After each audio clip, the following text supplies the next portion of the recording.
We also decided it was important, although most of our associate and assistant editors were using these guidelines, we decided to make it explicit about things that we really want to decline, not simply because partly because they're weak research designs, but for very specific reasons. If they include deficit narratives, or they have reductionistic views of international students or human beings or identities, or essentialized or oversimplified views of human beings, we want nothing to do with that with this journal. So please, even if it has the most sophisticated research design, if it has a deficit narrative of the international student, please, that is a reason to decline a manuscript. If you think it's been reductionistic or it's essentialized, please decline that. And we have guidance in our handbook specifically that gives examples of what we mean by these terms. In terms of our selectivity, we do have that difficult balance that Stephanie talked about between being inclusive and being selective. Typically, here's some things that are guidelines so you know the basic flow of manuscripts. If you're an assistant or associate editor, please, this does not mean this is what you're required to do. You're not required to accept or decline a certain number of manuscripts, but generally speaking, sometimes people think it's helpful to know the rule of thumb of how things move through the process. So typically we get about 400 manuscripts per year, and about 1/2 of those get desk rejected at some point. And those get passed on to associate editors who also desk reject about 1 out of every 2 manuscripts that they're assigned. They'll send the remaining manuscripts out for review, and of those that are sent out for review, they tend to accept about 1 in 3 of those manuscripts.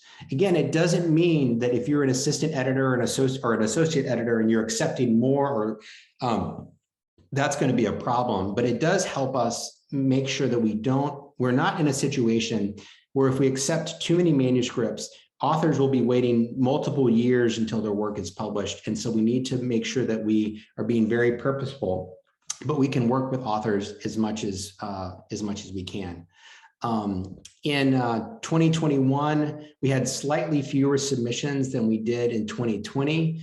But our associate editors, again, have done a fantastic job because we're really on pace to have about 8 articles per issue now, which is going to be a much more sustainable workload for our hardworking production team that does all the layout and formatting, indexing, putting on the website of every single journal article.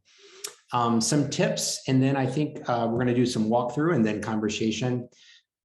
We've highlighted this: pick 1 or 2 days when you're going to check the system. Please do this about once a week or at least once every 2 weeks. We can't be in a situation where I do know there's things get busy and sometimes people can't check the system for 6 to 8 weeks. If you're in that situation, please notify us so that we can have someone else manage your workload, because we don't want to be in a situation where an author is saying, I haven't heard back from this associate editor or assistant editor, and it's been 3 months, and we find out that nothing really has happened in those 3 months because somebody hasn't been checking the system. So it's really important that you check the system on a regular basis. And if for some reason we're very flexible and supportive, if you cannot check the system on a regular basis, please let Stephanie or myself or Krishna know, and we'll just make sure that someone's covering for you. That's not at all a problem. We just want to make sure there's no manuscripts, that all manuscripts are getting the attention that they deserve and the authors are getting the timely decisions that they deserve. You may want to create an inbox rule with JIS in the subject line. You'll get a lot of emails from the system. You may want to just have them all go to the same folder. And then if you communicate with authors, please do that through the system by creating a discussion thread. And we can show you where that is in the system. But the reason to do that rather than over email is if you make a decision related to a manuscript. For example, if you say that an author has 60 more days to submit a revision, and our team doesn't know that, they automatically clean out the manuscript of the system of late submissions to make sure that because there's certain guidelines that we follow. But if we don't know that that's what the decision that's been made, that manuscript could get cleaned out without that being documented. And so really always communicate through authors through the system. That way, every interaction with that author is documented. It doesn't mean you can't email them back, but make sure that you also email them through the system so that we can timestamp when different decisions are made and by who they were made, so that we can track all the manuscripts that we're trying to follow.